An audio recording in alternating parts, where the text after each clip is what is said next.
Hey guys, welcome back to another video. Today I'm going to be showing you what it's like to live with this 2006 Mercury Grand Marquis. So let's get started. So quick specs on the car. It has a 4.6 liter naturally aspirated V8 engine that delivers power through a 4-speed automatic transmission into 327 gears to the rear wheels. This Grand Marquis is finished in North Sea Blue Metallic, and this is also the fully loaded one. This is the LS trim of the Grand Marquis, and it has pretty much all the toys that you could ask for. So let's go ahead and take a look at our engine and discuss pros and cons with it.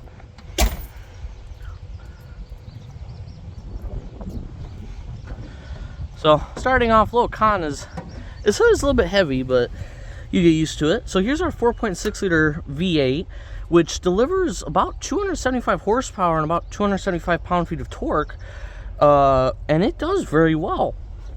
It's very smooth. It delivers a lot of power. The only gripe that I really have with it is the computer. Since this has an electronic throttle, the computer actually slows the throttle response and also kind of dumbs down the power just a little bit. But again, you're used to it.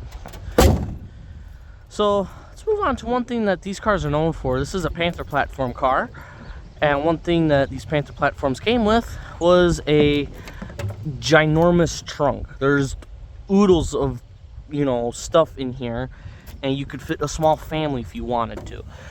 And so there's a trunk, and then go ahead and hop in the back seat real quick.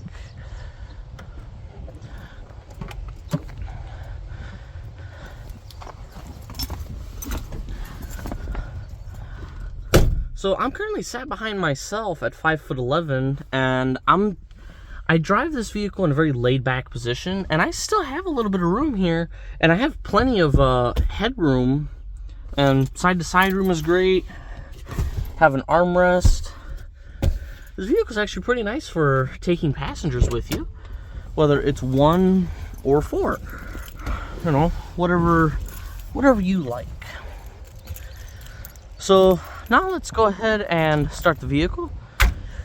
One major problem with these cars is the key.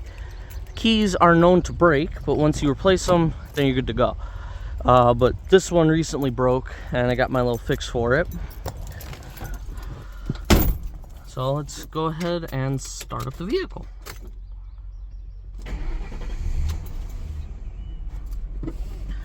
Get our seatbelt on.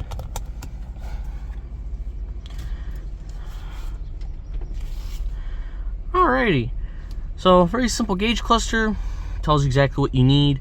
Do you have a little cluster gauge computer giving us our range and our average fuel mileage? This is one thing I want to note, is if you drive this vehicle right, you can actually get really good gas mileage. Doing about 80-85 on the highway pretty much all of today.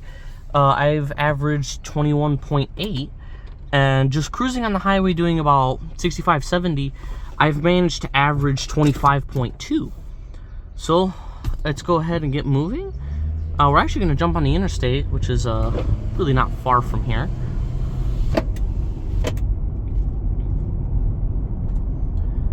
One thing that I've really come to enjoy with this vehicle is it's very smooth. It's very smooth in its ride, and the way it shifts, and the way it delivers its power.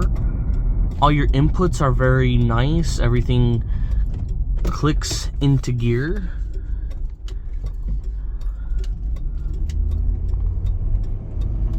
And the thing is when you drive this vehicle, it really doesn't feel like an old lady's car. Like that, I know that's the view that these are given oftentimes, but it really doesn't feel that way.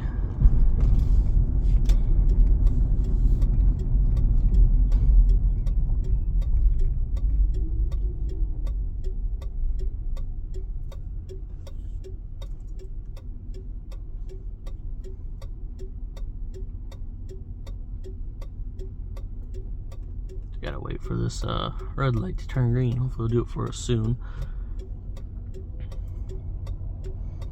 Well, another thing too is I've heard this complaint from other people is that this car really isn't joyous to drive, but I beg to differ. I feel like if you drive it right, you can have fun with it. Now, do you feel the speed as much as you would in any other car? No, not really. This car has a history of tricking its driver into thinking that it's going slowly when it's really not.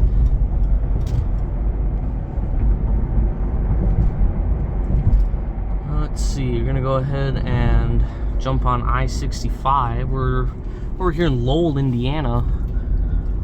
I was out here visiting some friends of mine, and now I'm on the way home.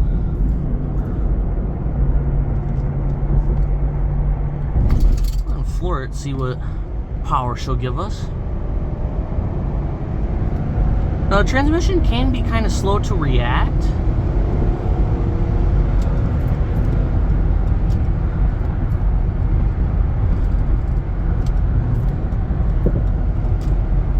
But once you start letting it lay into its power band, that's when it really just goes. Like, I'm already up to 80 miles an hour, and it really doesn't feel like I'm doing 80. It feels like I'm doing maybe 65, 70. Because this vehicle instills a lot of confidence when going in a straight line, because it just sticks to the road and it just floats. You don't really feel bumps, like these bumps.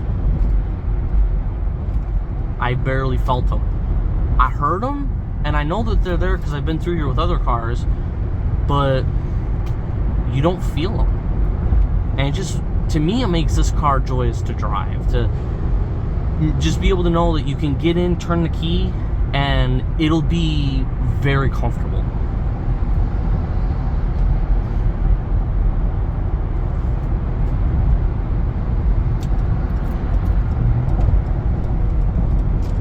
Sometimes, depending on what you're doing, the transmission can actually be kind of responsive.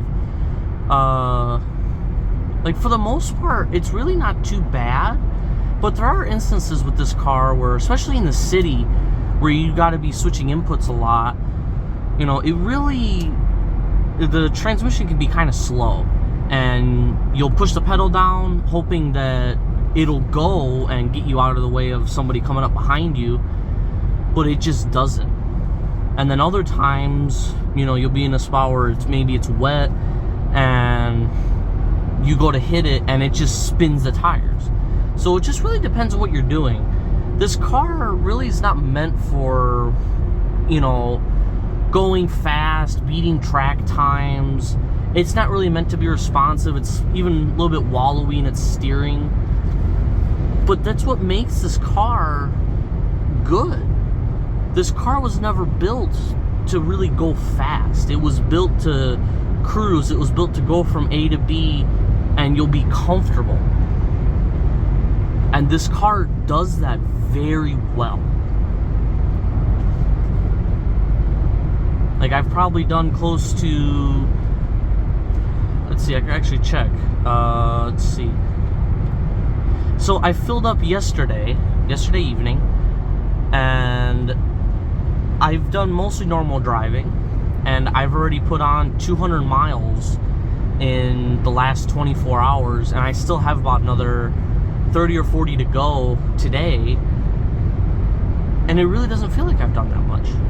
I did 181 miles in pretty much one go, and I was unfazed.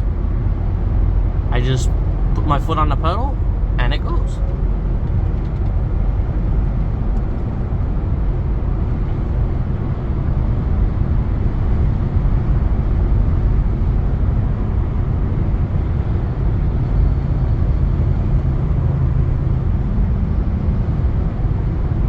Another thing too is these cars stock, to me, sound good. Like, they sound really good. Even though that right now you don't hear the engine. When you get on it, it sounds good, but when you just cruise it, it stays quiet, and it provides a really good driving experience if you're just trying to cruise. As long as, you know, and just like I've said, this car really wasn't meant to go fast. Like, you know, wasn't meant to be a race car. So, you know, it just being able to cruise like this, it sometimes amazes me. And I've had a few people in this car that really haven't had experience with, you know, a Crown Vic or Grand Marquis, and they get in and they just love how comfortable it is, because these seats, you know, you just sink into them and you just relax. It's something that you can't really find in new cars nowadays. This is the last of its kind, you know, the last of the dinosaurs with a body on frame construction. And this car is heavy, and you feel it when you drive it, because it really doesn't instill the most confidence to its driver when entering a corner, especially kind of a sharper corner at a higher speed. But even certain corners, like even on the highway, sometimes you kind of have to let off a little bit because you're not sure what the car will do. But if you need to throw it into a corner kind of fast, it will do it. There's one corner that I was driving on. It was actually a highway ramp. I was getting off the highway. I was doing about 60, and I entered this really sharp corner at 60, and you know, I obviously hit the brakes, but I still came out of it doing about 45, and I didn't hear tires squeal. It didn't feel like it was under or oversteering. Like, it stayed in it, surprisingly, but it definitely did tell me, the driver, that, hey, this is not what I want to do. And, you know, as the driver, you kind of have to understand that certain vehicles aren't meant to do race car things.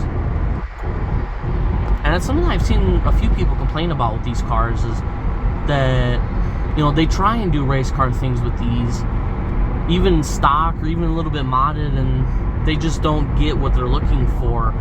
And so I have to remind people, you know, it's not a race car. It was never built to be a race car. It was meant to just be a cruiser that you could just sit here, one hand on the wheel and one foot on the gas, listen to the radio, and you just go. Nothing more than that. And I feel like that's why a lot of, you know, retirement age people bought these back in the day, was because it gave them exactly what they wanted.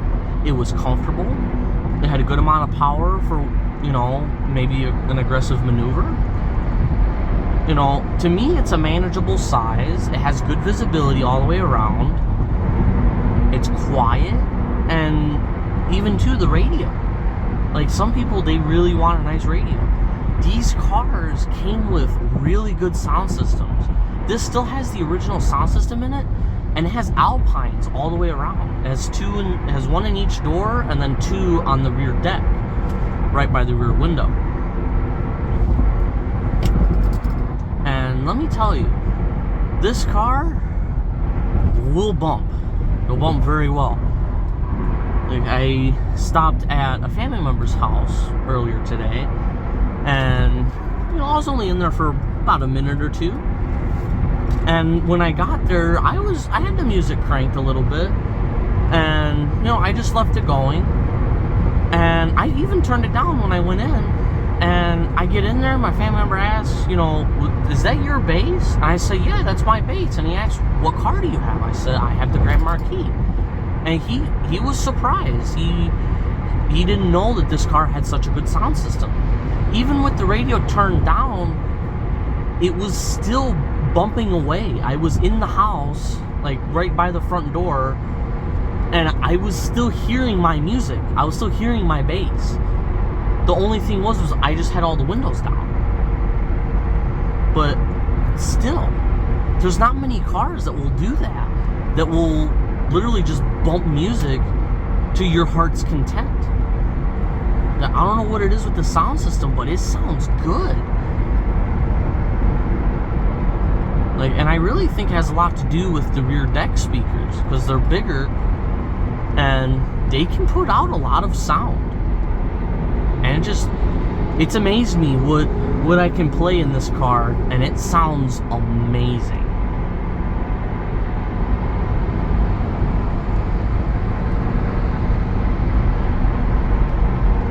you know, overall, I would say living with this car has been great. I've been doing a big mix of highway and city driving, including driving in downtown Chicago, and also driving, you know, out here into the countryside of Indiana. I've been doing a lot of that over the last 2 weeks while I've had this car, and it's done nothing but make me happy. I'm happy with how well it runs. I did an oil change on this. I threw a can of Seafoam, and it runs even better. Like, this engine is a trooper. It will go as long as you tell it to. The suspension too. It floats. No other car really does that nowadays. All of these cars, even the big SUVs, you know, the companies, they're interested in handling performance and how well the vehicle, like how fast it goes. But the thing is sometimes you don't need that. You just need something that you can just take it easy with.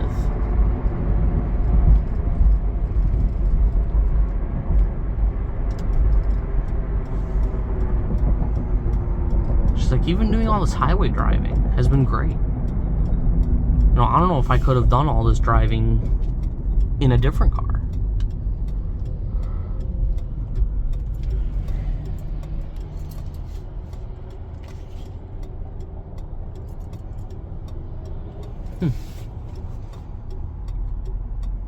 I don't know if I can turn right on red here. I'm not 100% sure. But like this car, I feel like it really shines everywhere. It does have its problems here and there, which I'll get into in a second, but it really shines in most places that it goes. Like even in the city, it cruises nicely. The only problem is you really have to drive it right to be able to get good gas mileage with this car, which is understandable. It's heavy, it's a V8, it's only got 4-speed automatic, but still, it just goes. It's one of them slush box cars. Because when you go, you don't feel it shift. That's how smooth it is. You don't know that it's changed gears for you. Like, before I was driving this, I was driving a 2012 Chevy Sonic, and that car wasn't bad. I'll eventually make a video on it. But again, it wasn't bad, but it definitely wasn't a highway car, and you felt a lot more in that car. But I give it the benefit of the doubt because, you know, it's an economy car. Economy cars are not known for being smooth, but it's at least the idea, you know, of making the car smooth. Like, this car is quiet, smooth, as I've mentioned, and it does whatever you want it to. You turn the key, put it in gear, and it goes. It goes whichever direction you tell it to.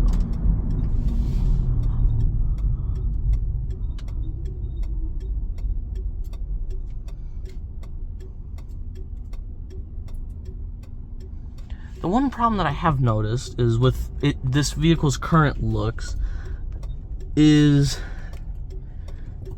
it's not the most respected on the road. From the front, it sometimes will get a fair share of respect, but from the back, nobody really cares. Like, they'll tailgate you. You know, I've had a few people get really close to me, but you know, when you're trying to get over, or when somebody's in front of you, that's when they pay attention. Because from the front, this car looks kind of aggressive. It also kind of looks like a cop car. And from the side, you just see its gargantuan size, which is seen in really not anything else. Everything else is a, you know, SUV that, to me, doesn't really have the girth that this car does.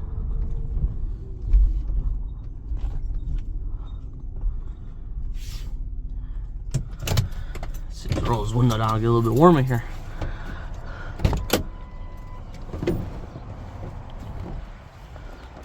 It doesn't feel too bad out here, surprisingly. We're just getting into June, which as some might know, in Indiana is the warm season. Yeah, from the front, it definitely, it tells you something. And with just a few minor modifications, it'll look a whole lot cooler. And then even from the corner or from the side, you really see the size of this car. Like, just look at it. It's almost the same length as something either like a Chevy Tahoe or Chevy Suburban, around that area. And like when you drive it, you feel its size. And when you see it, you see that this car really is not the smallest. And she's got a lot of metal behind her. So, but I think this will be it for the video. I hope you guys enjoyed. I hope to see you guys in the next one. And let me know if you guys would be interested in seeing different types of videos. I'm currently interested in making vlog style videos, so just leave a comment, let me know what you'd like to see, and I would love to hear from you. And if you have any questions about the car, or if I missed anything, please let me know. I want to hear from you guys. I always answer comments. So I hope to see you guys in the next video. Hope you guys enjoyed this one. Bye, guys.